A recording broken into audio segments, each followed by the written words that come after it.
Hello student, welcome back to my YouTube channel Student Study Point, and I hope that you all are fine.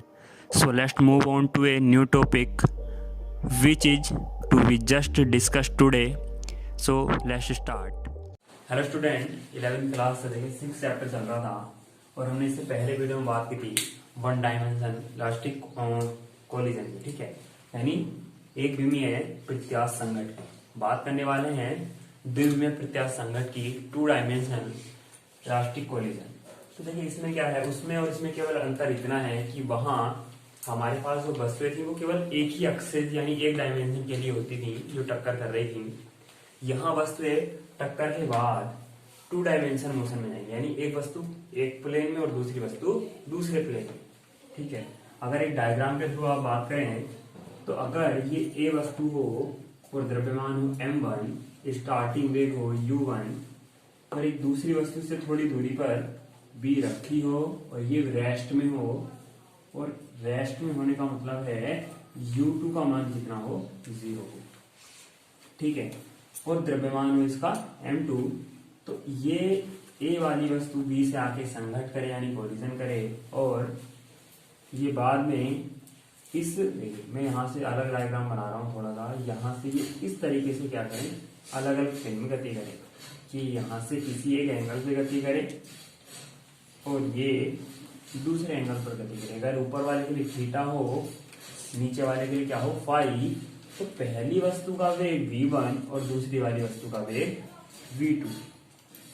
ठीक है, अब यहां से देखिए क्योंकि प्लेन में है तो प्लेन में क्या कर सकते हैं हम, इनकी वेलोसिटीज के कंपोनेंट तोड़ सकते हैं, यानी क्षैतिज और ऊर्ध्वाधर जो घटक हैं इनके, क्षैतिज और ऊर्ध्वाधर, हॉरिजॉन्टल और वर्टिकल, तो उनमें हम इसको क्या कर सकते हैं, कन्वर्ट कर सकते हैं।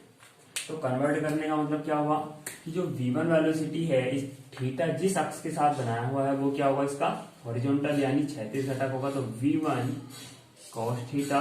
ठीक है, ऐसे v2 का जिस अक्ष के साथ एंगल बनाए हैं वो क्या हो जाएगा, v2 cos थीटा, यानी दोनों के दोनों क्या है, एक ही डायरेक्शन में।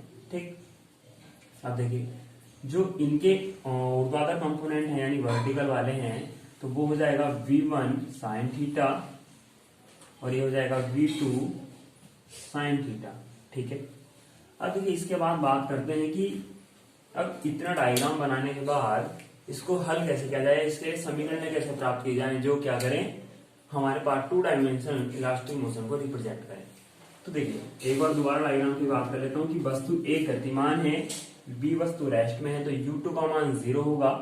ठीक है, b2 का द्रव्यमान m2 है और a का m है। जब a आके टकराई है b से तो वस्तु जो a वाली है वो थीटा कोण बनाते हुए एक्स अक्ष के थ्रू v1 वेलोसिटी से गति करती है और जो b वाली वस्तु है वो v2 वेलोसिटी से गति करती है। ठीक है, इस इनके v1 और v2 के हमने क्या किया है, वर्टिकल और हॉरिजॉन्टल जो कंपोनेंट हैं वो दोनों कन्वर्ट कर दिए हैं। ठीक है, यानी v1 cos theta, v1 sin theta, v2 cos theta और v2 sin थीटा। अब देखिए करते क्या है, मैंने इससे पहले बताया कि इलास्टिक कोलिजन में दो चीजें नियत रहती हैं, तो लीनियर मोमेंटम यानी रेखीय संवेग, दूसरा काइनेटिक एनर्जी यानी गतिज ऊर्जा। दोनों अगर नियत हैं तो वो इलास्टिक कोलिजन है यानी प्रत्यास्थ संघट है, वरना अप्रत्यास्थ होता है। अप्रत्यास्थ में क्या रहता है, केवल रेखीय संवेग तो नियत रहता है यानी संरक्षित रहता है, गतिज ऊर्जा संरक्षित नहीं रहती, उसमें कुछ ना कुछ क्षय जरूर होता है। ठीक है, तो पहले बात करते हैं देखिए गतिज ऊर्जा।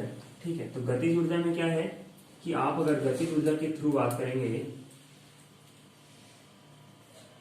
तो गतिज ऊर्जा के नेम से आप क्या बात करेंगे, स्टार्टिंग की गतिज ऊर्जा कितनी हो जाएगी, 1/2 m1 u1 square plus 1/2 m2 u2 square is equal to 1/2 m v1 square plus 1/2 m v2 square. तो u2 की वैल्यू कितनी है, 0, तो याद आएगा। देखिए 1/2 सभी उसमें कम टर्म्स में है तो 1/2 आप छोड़ सकते हैं, तो m1 u1 square equal to m1 v1 square plus m2 v2 square. और इक्वेशन ये आपकी काइनेटिक एनर्जी से निकल के आई इक्वेशन।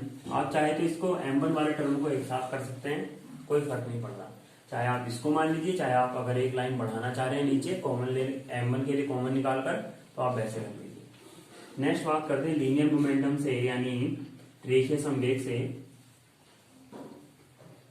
तो रेखीय संवेग देखिए दो भागों में अब डिवाइडेशन हो जाएगा, एक एक्स अक्ष के लिए और एक वाई अक्ष के लिए। तो पहले एक्स अक्ष के लिए बात कर लेते हैं।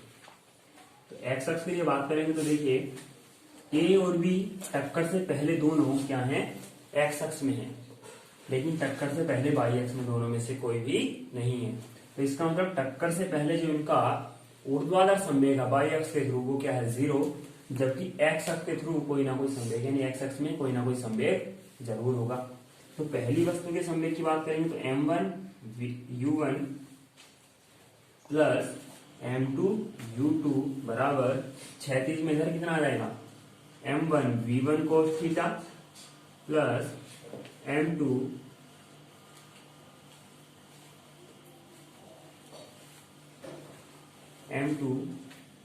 v2 cos five.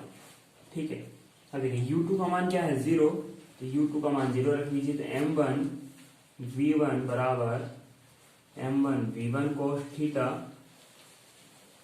Plus m2 v2 cos five.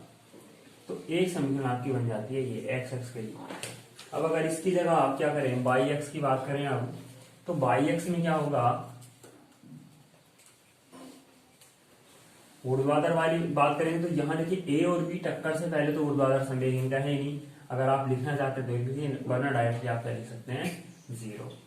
जबकि देखिए टक्कर के बाद अब दोनों के पास ऊर्ध्वाधर वेग है, पहली वाली वस्तु के पास v1 sin थीटा है और दूसरी वाली वस्तु के पास v2 sin फाई है। तो m1 v1 sin theta plus m2 v2 sin phi, ये आपका y अक्ष के लिए। आपके पास तीन समीकरण हैं, 1, 2 और ये 3। इन तीन समीकरणों में आपके पास 4 वेरिएबल है, यानी 4 अज्ञात मान है। कौन कौन से, v1 और v2, ठीक है, v1 और v2 साइन, ये जो थीटा है और एक फाई है। इनमें से तीन में से ये जो 4 मान है, इन 4 मान में से आपके पास एक जो वैल्यू है, एक की वैल्यू वो एक्सपेरिमेंट के दौरान ही आ जाती है। बाकी जो 3 वैल्यू हैं, चाहे वो कोई सी भी बचे, v1 बचे, थीटा बचे या v2 या फाई, इन 4 में से कोई भी 3 वैल्यू जो बचती हैं उनकी वैल्यू को आप निकाल सकते हैं इन तीनों समीकरण के जरिए हल करके।